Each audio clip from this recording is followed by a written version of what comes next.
Shenzhen, l'une des villes extramodernes de la Chine située au sud-est et reliant Hong Kong à la Chine continentale, a reçu ce dimanche 28 mai le chef de l'État Félix-Antoine Tshisekedi Tshilombo, qui a mis à profit sa visite d'État pour explorer d'autres opportunités avantageuses pour son pays, la RDC.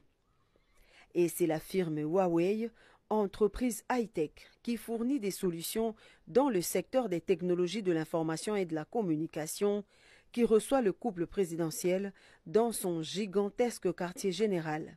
Ici, tout est high-tech. Même le petit rituel d'accueil, réservé au président de la République et à son épouse, n'a pas manqué d'impressionner la délégation.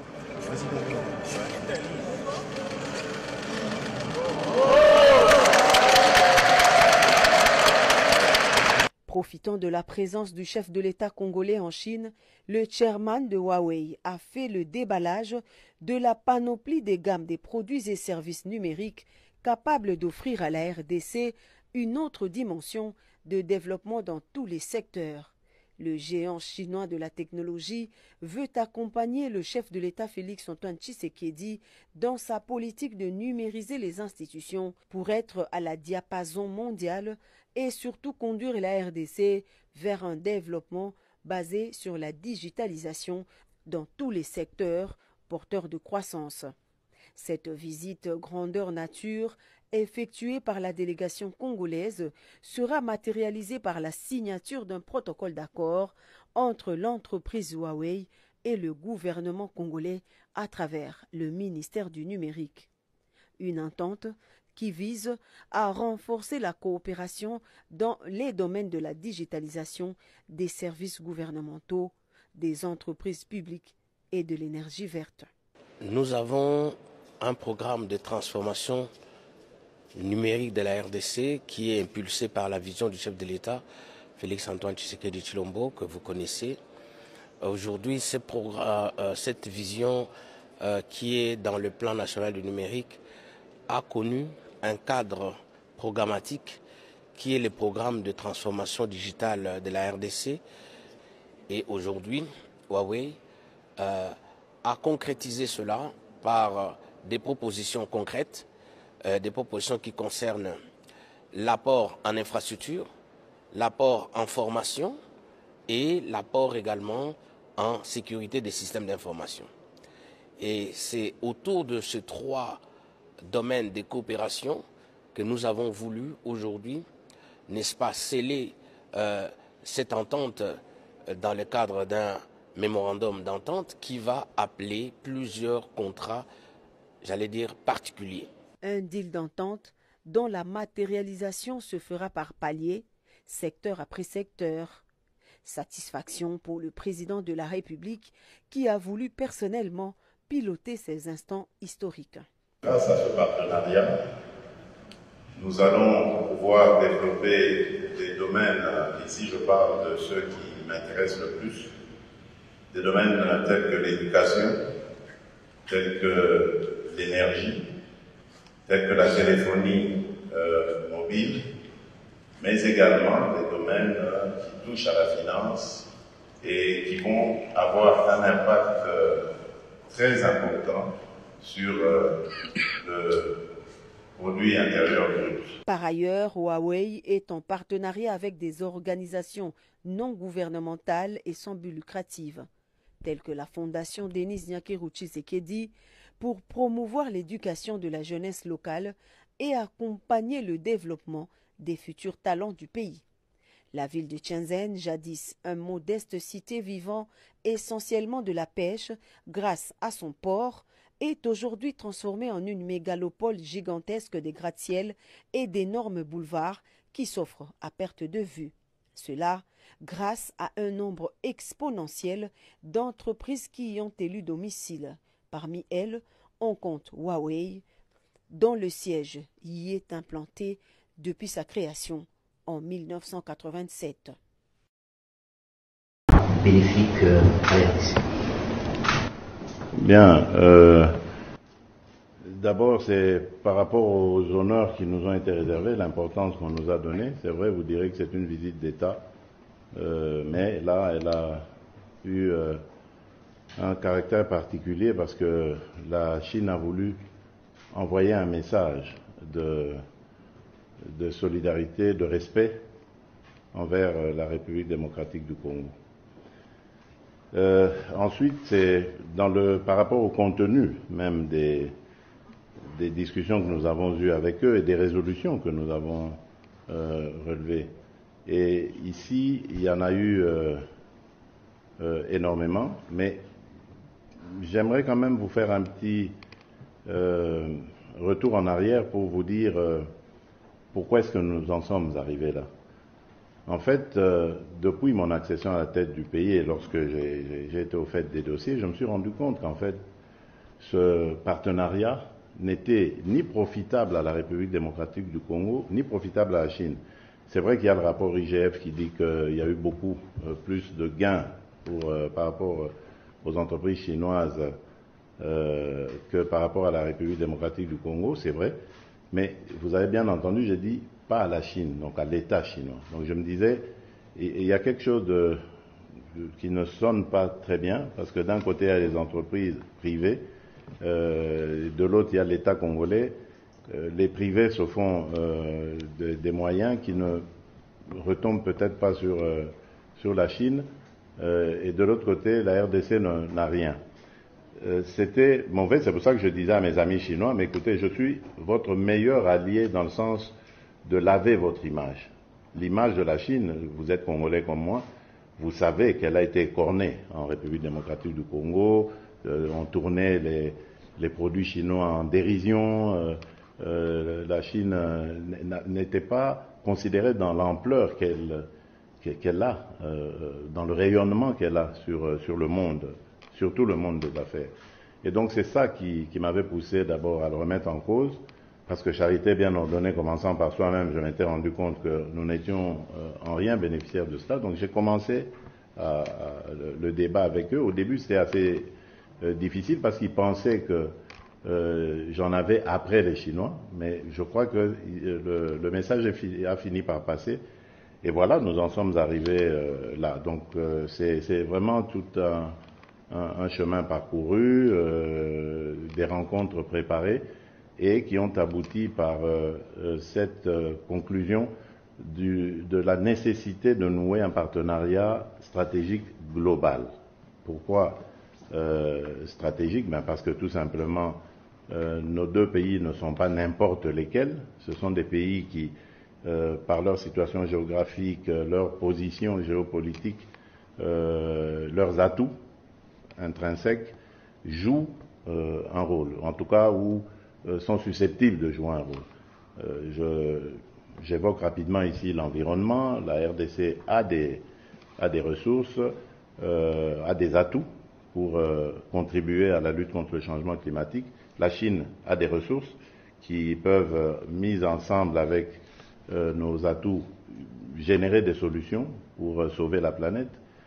Idem pour l'industrie de la batterie électrique, ou donc la transition énergétique, où nous pouvons également jouer un rôle avec nos atouts miniers et les ressources apportées par la Chine. Donc voilà ce partenariat, pourquoi il est stratégique et global. Mais ça ne s'arrête pas que là, on a bien d'autres domaines. Le numérique, vous avez vu, vous nous avez accompagnés chez Huawei, vous avez vu les nombreux secteurs dans lesquels le numérique peut aider la République démocratique du Congo à se développer.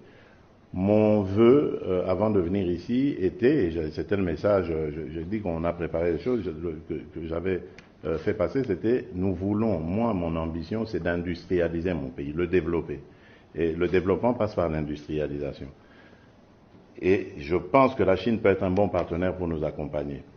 Pas la seule Chine, hein, il y a aussi d'autres, mais la Chine était la plus prompte à venir, et on ne va pas fermer la porte à un partenaire qui est disposé à nous accompagner. C'est pour ça que j'ai répondu directement à cette invitation me lancée par le président Xi Jinping, qui m'a d'ailleurs vraiment impressionné, parce que j'ai pu m'entretenir avec lui et lui poser des questions sur la manière dont il s'y est pris, parce que vous savez qu'à plusieurs égards, nos pays se ressemblent. Nous avons connu, les Chinois plutôt ont connu les guerres intestines, ils ont connu des agressions étrangères, c'est le cas avec la RDC, ils ont connu la pauvreté et bien d'autres choses, et ils les ont résolues, en tout cas pour beaucoup de ces fléaux. Et donc c'était important de venir voir comment ils ont fait, avec plus d'1 milliard d'habitants, tandis que nous on est encore à 1/10 de cela en démographie. Donc c'est possible de le faire. On peut rêver et on le réalisera. Et donc l'industrialisation est pour moi importante parce que c'est par là que le développement arrive. Et l'industrialisation commence par la transformation ou la création de la richesse chez nous.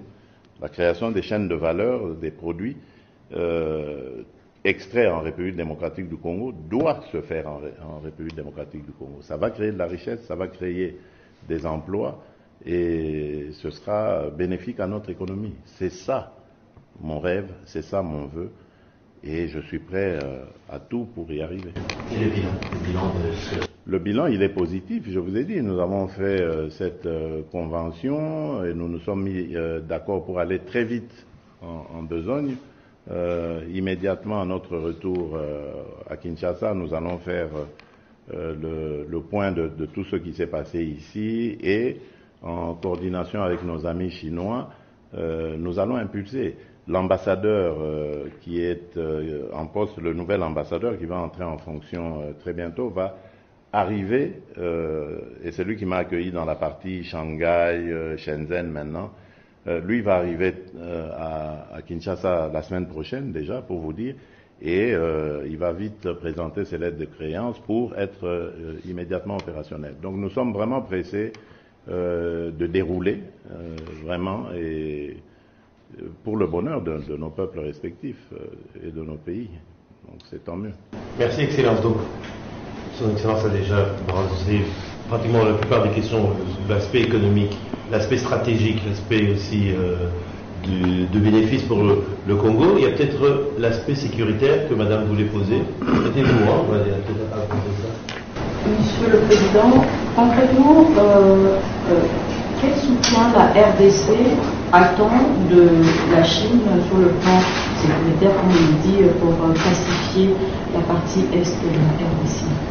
Mais la République populaire de Chine est membre permanent du Conseil de sécurité. Donc parmi les P5, les 5 pays qui sont membres permanents. Donc, et elle dispose d'un droit de veto. Donc ça veut dire que c'est un pays dont la voix compte énormément. Et aujourd'hui, la Chine a en plus acquis de l'influence à travers le monde. Donc elle peut être un partenaire très important pour la recherche de la paix que nous souhaitons. Évidemment, nous ne lui demandons pas de prendre fait et cause. Nous sommes ici dans le contexte des relations internationales, ça ne se fait pas. Mais elle a exprimé, en tout cas clairement, sa volonté de voir le Congo, la République démocratique du Congo, pacifiée et rester dans son intégrité. Donc, c'est clair, il n'y a pas meilleur appui à la République démocratique du Congo, à la paix en République démocratique du Congo, que celui-là. Voilà. Ok. Dernière question, Madame Kitsita. Monsieur le Président, merci beaucoup. 4 mémorandums signés à la suite, en marge de votre visite officielle ici en Chine, mais lorsqu'on se réfère à la définition simple d'un mémorandum d'entente, c'est un texte dénué de valeur juridique contraignante, et puisque nous voulons des résultats à terme, comment encadrer ce mémorandum, cette nouvelle ère de coopération avec la Chine pour que la RDC tire bénéfice de tout ce qui a été fait aujourd'hui? Il faudrait transformer ces MOU, mémorandum d'entente, en engagement. Il ne faut pas négliger les mémorandums d'entente parce que ce sont des engagements déjà, des prédispositions à s'engager. Ensuite, on s'engage fermement. Et la Chine s'est déjà engagée en République démocratique du Congo. Mais, comme je l'ai dit ici, je l'ai souligné tout à l'heure, c'était pas dans un contexte profitable à nos deux pays. Maintenant, en fait, nous ne faisons que rectifier le tir. Et la Chine garde son intérêt, d'ailleurs il est même croissant pour la République démocratique du Congo, et donc c'est tout bénéfice pour les deux pays. L'essentiel ici, c'est comme j'ai toujours dit, c'est de bien comprendre nos intérêts partagés et surtout d'en sortir gagnant-gagnant, satisfait de part et d'autre. Donc, si c'est cela que nous recherchons, je suis sûr que nous allons l'atteindre parce que nous savons ce que nous voulons et les Chinois savent ce qu'ils veulent. On a simplement redéfini ce partenariat pour en faire quelque chose de rayonnant et d'exemplaire, surtout pour l'Afrique, parce que la Chine elle est très présente en Afrique. Il y a à boire et à manger dans ce qu'on dit sur sa présence en Afrique, mais en réussissant ce partenariat, en le relevant au niveau stratégique global, nous pensons pouvoir envoyer un message à l'Afrique tout entière sur la possibilité de faire de grandes choses dans la coopération sud-sud. Voilà. Excellence, merci. Peut-être juste un petit aspect, je me permets. Vous l'avez dit quand vous avez donné l'interview à nos amis chinois. Sur le plan personnel, qu'est-ce que ce voyage vous a marqué? Mobutu, on se rappelle, à son époque, le maréchal, il était revenu, il nous a imposé la Bacchus. Je ne dis pas que vous allez faire ça, mais je veux dire, sur le plan personnel, qu'est-ce que ça va vous ramener, que vous voulez mettre en place au Congo, de par votre expérience que vous avez eue ici? Je ne sais pas, moi sur le plan personnel, j'ai découvert la Chine, c'est la première fois pour moi d'arriver. J'ai pu voir les performances de la Chine. Cette Chine qui, il y a encore 30 ans, ne pouvait pas être donnée sur ce qu'elle est aujourd'hui, ce qu'elle présente aujourd'hui. Sur un plan personnel, je dirais, c'est les informations que j'ai eues,